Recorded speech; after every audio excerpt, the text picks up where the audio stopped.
Então, gente, hoje nós temos o grande prazer, né, de receber aqui as três professoras, tradutoras da área de alemão. Cada uma delas traz, né, uma perspectiva poderosa sobre as questões envolvendo educação antirracista, educação linguística, crítica e crítica social, e com suas contribuições significativas na academia e fora dela, elas nos inspiram e nos motivam a continuar acreditando ser possível trabalhar em conjunto para construir um mundo melhor. Enfim, nessa entrevista, né, a gente vai explorar essas trajetórias que vocês trazem, inspirações, projetos, etc., além de discutir como suas perspectivas estão formando a área de alemão.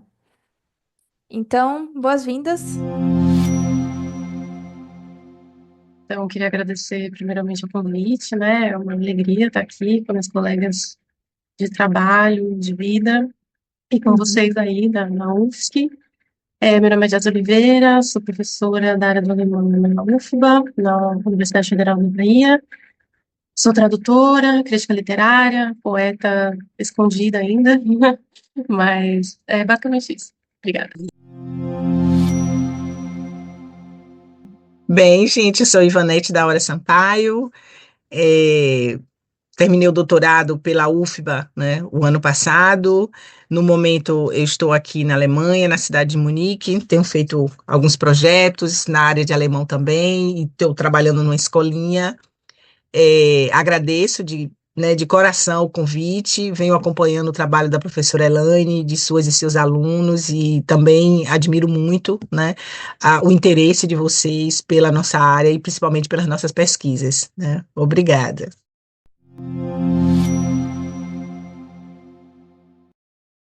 Bom, eu sou Raquel Alves dos Santos Nascimento. Eu sou doutora em estudos da tradução pela Universidade de São Paulo. Eu sou como professora do Colégio Anchieta, que é um colégio parceiro da iniciativa PASH, aqui do Goethe Institut, aqui em Salvador. E sou mãe de Ayodara. E estou fazendo minhas pesquisas e minhas paixões, né, estão sempre no ramo da linguagem, da tradução, e o alemão foi uma língua que a vida me mostrou como ferramenta de trabalho. E estou muito feliz por estar aqui. Bora lá. Quais cursos ou programas que mais influenciaram suas carreiras? E também eu gostaria de saber como e quando começaram a se envolver com a pesquisa e quais foram os eventos ou experiências que levaram a essa escolha. O que foi que me trouxe, né, para estudar primeiro alemão, né, aprender primeiro alemão para depois estudar essa língua, né? Inclusive, é um assunto que eu sempre trago nas minhas falas, nas minhas palestras, porque é uma pergunta que as pessoas sempre estão nos fazendo, né? Como assim alemão, né? E por incrível que pareça, quando eu comecei a escrever a tese, que a minha tese acabou sendo uma narrativa autobiográfica, foi que eu fui revisitando de que forma é que eu já tinha um contato com o alemão sem perceber, porque a família de meu pai vem da construção civil, né? Os homens, meus tios, meu pai e os seus irmãos, e eles trabalharam na empresa Norbert Odebrecht, né? Então, é uma empresa alemã de muitos anos na construção civil do Brasil, e eles trabalharam, inclusive dois tios meus trabalharam lá até se aposentar. E a região do Recôncavo Baiano é uma região de presença alemã muito forte, né? Eu tenho meus parentes no Recôncavo e é a região onde a gente tinha a fábrica da Suerdick e da Dannemann, que também são empresas alemãs na área de charutos, né? De fumo. Mas isso foi aparecendo a partir do momento que eu fui começando a escrever a minha autobiografia. Quando eu fui aluna de inglês, né, lá em Salvador, eu tive uma professora que já fazia alemão, e aí ela falou, né, a gente quando é criança e adolescente, a gente presta muita atenção, né, em algumas coisas que as professoras falam e fica na nossa mente. E essa professora tinha falado que quando a gente aprende depois do inglês o francês, que o inglês ele fica assim meio refinado, meio assim sutil na fala, na pronúncia, e quando a gente aprende o alemão depois do inglês, que a pronúncia assim fica forte. E aí eu disse, eu quero essa pronúncia forte. E foi assim que eu me interessei em aprender alemão, né? Eu trabalhava na escola americana e o ônibus da escola americana passava sempre pela frente do Goethe e eu tinha um espaço de tempo sobrando e disse, eu vou experimentar essa língua para ver realmente se meu inglês vai ficar forte. E foi assim que eu cheguei no alemão. Não foi assim por nenhum outro interesse, pensando assim em coisas futuras, foi mesmo por curiosidade. Então eu fiz o curso no ICBA, né, que é o Goethe Instituto de Salvador. Anos depois, eu fui para a Alemanha, fui trabalhar como au pair, né? Eu já tinha terminado aqui os estudos, quer dizer, aqui, quer dizer, em Salvador, os estudos, especialização, e estava procurando outros cursos para fazer, querendo conhecer o mundo, querendo aprender outras coisas fora de Salvador, né? Poderia até ser São Paulo, mas eu recebi o convite para ser au pair, né? Aqui na cidade de Munique, e vim para cá. Então, passei anos aqui estudando, trabalhando como au pair, depois fui trabalhar em lojas de disco, depois participei de grupos diferentes, de grupos sociais, grupos de mulheres, foi uma experiência muito rica também. E quando eu voltei para o Brasil, o Goethe, ele me convidou para ensinar alemão, porque eu já tinha experiência didática por causa do inglês, e o Goethe foi me oferecendo os cursos de formação continuada que eles sempre oferecem para a formação de professores. E foi o Goethe Institute que realmente me deu essa formação como professora de alemão. E a partir das necessidades dos meus alunos, que eu estava ensinando alemão em Salvador. Então, eu saio da Alemanha com a experiência de aprender alemão com pessoas do mundo todo, inclusive pessoas não brancas, e chego em Salvador, a minha terra natal, uma cidade com 80% de pessoas negras, e vou ensinar alemão no Goethe, onde eu só tinha, assim, praticamente alunos brancos e um ou outro negro ou negra. Então, eu comecei a chamar atenção de mim mesma para esses aspectos, tanto no material didático quanto na forma de ensinar alemão. E comecei a me incomodar com isso, e a pesquisar, e a procurar fazer material. E foi assim que eu cheguei na pós-graduação, porque uma professora já tinha me dito que tinha pessoas na UFBA, no curso de pós-graduação, trabalhando com linguística aplicada, trabalhando com a língua em uso, e que a forma que eu via e que eu ensinava a língua se parecia com essas pessoas que pesquisavam e pensavam dessa forma. Então, eu fui para a UFBA tentar o doutorado para poder ampliar, né, os meus questionamentos em relação a isso. Foi assim que o alemão chegou. Eu não me lembro exatamente como eu cheguei no alemão. Foi muito cedo, assim. Eu acho que foi o que tinha à, à disposição, assim, né? O meu primeiro contato com o alemão, mesmo com a língua, foi... Eu estudei escola pública, né, a vida toda, integralmente, escolas estaduais de São Paulo, e quando eu estava na quinta ou sexta série, eu fui para uma escola também estadual que tinha o CEL, que era o Centro de Estudos de Línguas, que eu acho que ainda existe, né? Que é uma iniciativa do governo do estado de São Paulo, que oferece cursos de língua estrangeira para alunos matriculados, né? Para estudantes que têm matrícula nas escolas estaduais. Então, aí, na minha época, tinha italiano, alemão, japonês, espanhol. E não tinha inglês, se eu não me engano. E aí, italiano e espanhol eu achava muito parecido com português, não me chamava tanta atenção. Japonês, eu ficava, o que que eu vou fazer com essa língua? Apesar de, na época, eu morar numa cidade chamada Suzano, que é uma cidade com bastante influência, né, de imigração japonesa. E aí eu fui para o alemão, e eu já não me lembro se nessa época eu já fazia teatro. Eu sei que teve uma coisa com teatro muito forte, né? Eu tinha também, era um projeto do Estado, a gente tinha um grupo de teatro na escola e existia uma competição, assim, um festival de teatro das escolas da região, do Alto Tietê, e a gente tinha aula duas vezes por ano com os professores da ECA, da USP, né, da Escola de Comunicação e Artes. Então, veio imbricado, assim, né, aí eu conheci a obra de Brecht, por exemplo, né, de alguns autores alemães do teatro, e eu acho que teve alguma coisa a ver com isso, realmente meu cérebro já, né, derreteu essa informação, assim, exatamente. Mas teve a ver com isso, né? E aí eu me matriculei, então, no Centro de Estudos de Línguas e fiz, eu acho que um semestre de alemão. A professora já tinha uns 70 e poucos anos, e aí ela não aguentou dar aula para crianças, né? Você tem que ter um esforço físico, assim, que ela já não estava podendo fazer, então eu fiz um semestre só, e aí eu fiquei com aquilo, assim, foi uma sementinha na minha cabeça, né? Não tinha outros cursos de alemão na cidade que eu morava, então eu ia para São Paulo, para o Instituto Goethe, que era muito caro e muito longe para mim na época, ou eu esperava para ver o que acontecia, e aí eu fiz teatro no ensino médio, na escola, e quando fui fazer vestibular, fiquei nessa dúvida se eu fazia artes cênicas ou letras, né? E aí, por algum motivo, também eu escolhi letras, e aí entrei na Universidade de São Paulo, e eu já falava meio que inglês, assim, autodidata, fiz alguns cursos de inglês também, então eu não queria fazer inglês, e aí, como eu já sabia um pouquinho de alemão, pouquinho mesmo, assim, né? Um semestre eu escolhi alemão, então, na graduação. Aí eu fiz um bacharelado em letras alemão-português na USP. E no segundo ano, né, que é o primeiro ano, então, de alemão, a gente tem um ciclo básico, né, na letras. Eu me inscrevi num projeto de extensão do professor José Simões, que era sobre ensino e aprendizado de línguas estrangeiras como veículo de ascensão social, era uma coisa assim, de mobilidade social, era algo assim. E aí a gente tinha que escrever um projeto, né?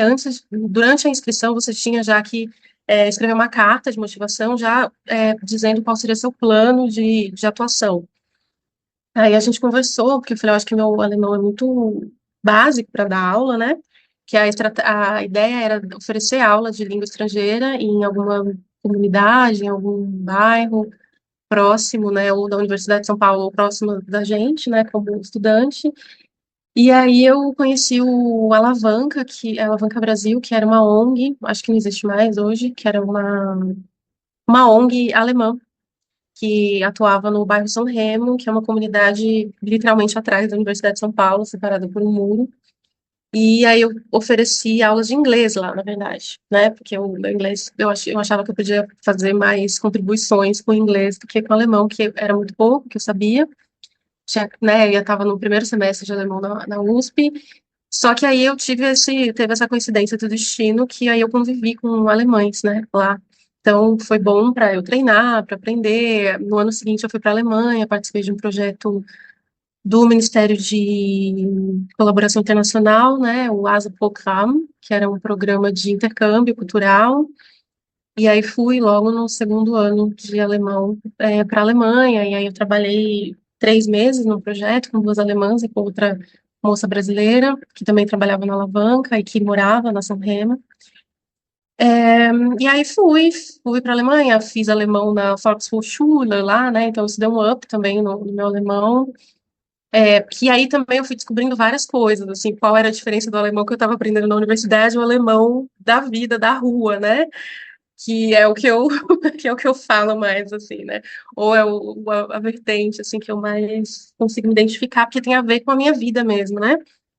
E aí voltei para o Brasil e depois, logo depois, em seguida, quis voltar para a Alemanha, né? Construí laços de amizade lá muito fortes e fui fazer intercâmbio na Freie Universität Berlin. Depois eu voltei um pouco frustrada, porque eu queria estudar outras coisas, né? Eu me envolvi lá bastante com o movimento feminista e movimento negro na Alemanha. Foram encontros que marcaram muito a minha trajetória, né? E que deram sentido, assim, para o que eu estava estudando e para onde eu estava. Porque em alguns momentos eu ficava, o que eu estou fazendo aqui, né? E o ambiente também, às vezes, era muito hostil, né? O ambiente da universidade era hostil. Enfim, a Alemanha, né? Apesar de ser Berlim, né? Então tinha momentos hostis que eu falava, eu não preciso estar aqui, o que eu estou fazendo aqui? Mas aí tinha momentos de identificação muito fortes, né? Com essa história, com essa trajetória feminista e do movimento negro na Alemanha. E aí, quando eu voltei, eu decidi estudar a obra da Maya Angelou, que é uma autora, uma poeta, que foi uma poeta e uma ativista, né, para justiça social e uma pesquisadora, enfim, escritora de artigos, não só de poesia, mas de ensaios artísticos. Então, quando eu encontrei a obra dela, foi extremamente importante para eu conseguir traçar um, uma linha, né? Eu quero estudar isso e entender o que eu podia tratar, né, a partir da obra dela. E aí fui fazer mestrado na UFSC e, e aí entrei já com esse projeto de traduzir parte da obra da Maya Angelou. Então eu traduzi alguns poemas e aí eu pensava não só na tradução, mas também na recepção dessa obra, né, e também na crítica literária. Por que que a gente não aprende, porque a gente não sabe que essa autora existe, ela entre muitas outras, né, por que que a gente não viu, por que que eu não vi no meu currículo de graduação. E aí foi extremamente importante para fazer essa recepção traduzir, né? Porque senão limita bastante o acesso à obra. Então eu trabalhei com a obra da Maya Angelou sobre essas duas perspectivas, que é a perspectiva da germanística, né? Olha, onde essa obra se encaixa aqui nessas tradições literárias que a gente está vendo e que a gente não vê, né? Na graduação e como também ela se encaixa em outras vertentes de outras áreas, né, como estudos da diáspora africana e etc, né, então eu quis fazer esse estudo interdisciplinar mesmo, né, por que que a gente quando fala de autoria negra não fala da autoria alemã e por que quando a gente fala de autoria alemã a gente não fala de autoria negra, né, então eu acho que eu tentei fazer essa contribuição, assim, para as duas áreas, né, e aí a partir disso o trabalho foi crescendo, né, foi criando um corpo mesmo, assim, com outras autoras que eu estava dialogando, como a Grada Quilomba, que eu conheci na Alemanha, que eu só traduzi porque eu conheci na Alemanha, né? É, e aí depois fui para o doutorado na Universidade Federal da Bahia, e aí conheci Vanete, conheci Raquel, apesar de a gente ter estudado na USP alemão, a gente não se conhecia lá, né? A gente tem alguns anos aí, pouquíssimos anos de diferença, mas a gente não se bateu, assim, nas disciplinas, etc. E aí, no doutorado, eu expandi um pouco, aprofundei um pouco o escopo, né, das minhas discussões, das obras trabalhadas, e também me inseri mais, né, nesse projeto, nessa visão de diáspora, né, como que essa diáspora é diversa, e como que a minha própria experiência de vida, como profissional, como intelectual, também é feita nessa diáspora, né, e especificamente na diáspora alemã, né, negra na Alemanha. Basicamente isso. Nossa, acho muito interessante, Jess, assim, como um percurso, né? Eu costumo comparar essas trajetórias assim com a água, né? A água vai procurando caminhos, ela vai tentando achar no meio das rochas, né? Nesses momentos de hostilidade, com as dificuldades, vão procurar um caminho. E é muito interessante ouvir isso de vocês aqui, ouvir essa história de vida. Então, gente, o meu contato com a língua alemã, ele se dá na universidade, né? Lá nos idos de 2003, é que eu entro em contato com a possibilidade de aprender essa língua. Eu sempre fui muito apaixonada por línguas, né? Minha família sempre foi musical, sempre foi muito musical. E lá com os meus 15 anos eu já também, muitas músicas em inglês, eu me interessava muito por isso e queria a tradução daquelas músicas. Então, essa coisa de aprender línguas e entender, isso sempre me fascinou, a coisa de uma outra língua me tocar também emocionalmente, sabe? E, e como isso era possível na linguagem, né? Como esse transporte de informações, e isso desde adolescente, que a gente fica ouvindo Bon Jovi, aquelas músicas assim, eu ficava pirando no porquê uma língua que nem é minha, essas músicas também podem me tocar emocionalmente, e eu consigo saber o que elas significam na minha língua. Então, essa coisa da tradução, né, dessa ponte, né, possível pela linguagem, sempre foi algo que me intrigou muito. E, e meu contato com a musicalidade, eu sempre achei, não, línguas são músicas diferentes, porque todas elas podem nos tocar igual a música faz. Então, eu vou fazer letras, porque qualquer língua que eu fosse aprender, eu ia querer. Se eu tivesse tempo na vida, eu aprenderia várias línguas. É, mas é isso, né? A gente é meio. Aprender uma língua não demora, não é tão simples e não é tão curto assim, né? E aí eu me deparo, nesse primeiro ano, eu também fiz letras na USP, então a gente tem, como o Jess explicou aqui pra gente, a gente tem esse primeiro ano que é um ciclo básico, e que a gente fica tendo acesso a uma aula aqui, outra aula aqui de uma língua. Aí eu falei, gente, são 15 opções. Eu não vou fazer inglês, mas de jeito nenhum, né? Eu quero uma opção que eu não possa fazer fora daqui. E aí eu fui buscar essas opções pensando muito em sonoridades. Eu falei assim, olha, como seria legal aprender uma língua tonal. E aí eu falei, vou fazer chinês atonal. Olha só, eu falo a mesma palavra, eu leio a mesma palavra, se eu mudo o tom, é outra palavra. Fiquei pirando naquilo. Mas falei para meus pais, a família ficou assim: você vai falar chinês com quem? Antes de ter feito música, antes de ter feito música logo, já que é sonoridade. É, e o chinês era só pela manhã, e eu tinha que trabalhar, né? Eu sou do interior de São Paulo, eu precisei me mudar, né, para a capital e me sustentar ali na capital. Então, eu precisava trabalhar e pela manhã não tinha como eu ter aula. Eu falei, qual é a próxima opção? Aí eu sempre ouvi falar que alemão era uma língua dura, que parecia que todo mundo estava xingando, e enfim, eu queria entender que sonoridade era essa que fazia com que a gente tivesse essa impressão. E eu fiz as aulas, né? Tinha aulas experimentais, fiz uma aula experimental, eu falei, é desafio suficiente para 4 anos de universidade. Para minha sorte, alemão era de manhã e à noite. Eu pude escolher à noite e comecei a fazer alemão assim. Não foi nada que tenha me tocado antes. Eu nunca tinha tido o mesmo acesso. E os primeiros semestres foram catastrofais. Assim, eu sonhava com os professores, com a língua alemã. Enfim. E aí eu falei, olha, se eu quiser aprender essa língua, eu vou ter que ir para a Alemanha. Porque com o tempo que eu tenho de estudo aqui, eu não vou conseguir sair da universidade falando a língua. Isso, para mim, ia ser a maior frustração. Então, eu vi nos murais, nas universidades tem sempre um mural, né? E tinha no mural Au Pair World. Aí eu liguei e falei, será que é isso? Ele falou assim, olha, são as famílias que escolhem, ele me explicou. Aí eu falei, pai, vou para a Alemanha, eu preciso ir. Aí eles ficaram malucos. Ele falou: então tá, eu tô indo para São Paulo, vou com você ver o que que é isso de au pair, que eu não sei nem o que que é isso.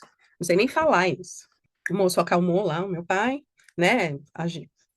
Negra, retinta, indo para a Alemanha.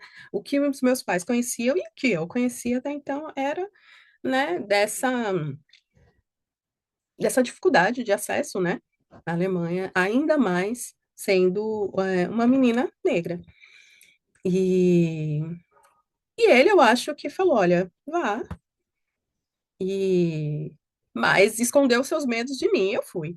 Eu fui para a Alemanha, fui au pair por um ano, fiquei nessa família. Depois descobri, depois de 6 meses, um curso de tradução português-alemão em Hamburgo. É, quis fazer esse curso e fui perceber que era uma especialização. E aí a família falou: bom, esse não é um curso qualquer. Eu já tinha feito os cursos da Volkshochschule, né? Esse não é um curso qualquer, é uma especialização e são 2 anos. Seu tempo aqui já está acabando, são 6 meses. Não vai ter como você fazer, a menos que a gente consiga um visto de trabalho para você, que é outra coisa muito complicada. E você quer isso? E que para a família também era cômodo, não precisava mudar de au pair. Se eu conseguisse ficar mais 2 anos lá, para ele seria bom. E eu faria meu curso. Eu sei que demorou 6 meses para essa resposta vir, que eles realmente procuram alguém nos mesmos perfis antes de aceitar alguém que seja estrangeiro, né? E, e aí foi aceito, peguei meu visto de trabalho por mais 2 anos e fiz esse curso, essa especialização português-alemão. lá em Hamburgo, era numa academia privada, e eu era a única aluna, eu poderia escolher qual turma, qual horário, então para mim era super flexível, porque eu tinha ainda que cuidar das crianças, tinha que, né, tinha minhas demandas com a família, né? Então deu tudo muito certo. Quando eu volto para São Paulo, eu tinha trancado a minha universidade, eu não falei, não vou terminar para depois aprender. Eu preciso aprender para terminar da forma que eu acho que se termina uma universidade. E aí eu tranquei. Aí, quando eu volto, tinha vários programas de tradução. Eu volto, já era 2009. Vou em 2006, né? Volto em 2009. E já tinha vários programas de tradução, como opcionais, matérias opcionais. Então, eu fui preenchendo o meu currículo com essas matérias, de tradução, com essas opcionais, e fui sentindo que era aquele o caminho, assim, né? No entanto, alguma coisa ainda faltava. Eu não me identificava muito bem, assim, essa, esse não lugar que Jazz, né, também falou, é algo que eu sentia. Eu gosto, é uma outra sonoridade, mas eu não sei, tá faltando algo para eu sentir que eu vou conseguir construir uma trajetória aqui, né? E me sentir pertencente, e me sentir, hum, enfim, é, com excelência no que eu fazia e tomando o meu lugar, né? E aí, em 2010, eu participo da coordenação de um evento sobre Carolina Maria de Jesus, 50 anos de quarto de despejo. E conheço Carolina ali, quase terminando a faculdade. Nunca tinha tido acesso a Carolina Maria de Jesus no curso de letras, porque eu fiz letra português e alemão. E fiquei, assim, impressionadíssima. Falei, como assim o curso de português, de literatura, a gente não tem acesso, né? Que aí se encontra um pouco com os questionamentos, que Jace fez, né? Como a gente não teve acesso a autores negros na literatura, alemã. E eu começo a verificar se Quarto de Despejo havia sido traduzido para o alemão, né? E, para minha sorte e surpresa, a Alemanha tinha sido o país que mais editou Quarto de Despejo. E aí eu achei o meu motivo de continuar, né? E consegui assentar. E ali eu tive pesquisa, eu pude entender o porquê que eu caí no alemão também, né? Então as coisas começaram a fazer sentido a partir desse momento. E isso direcionou toda, minha carreira de pesquisa e até mesmo as minhas aulas, né? É, porque porque eu senti ali a necessidade de entender o português, ou o alemão, desculpe, para entender o que se falava sobre uma obra de uma autora negra, né? E aí tudo fez sentido.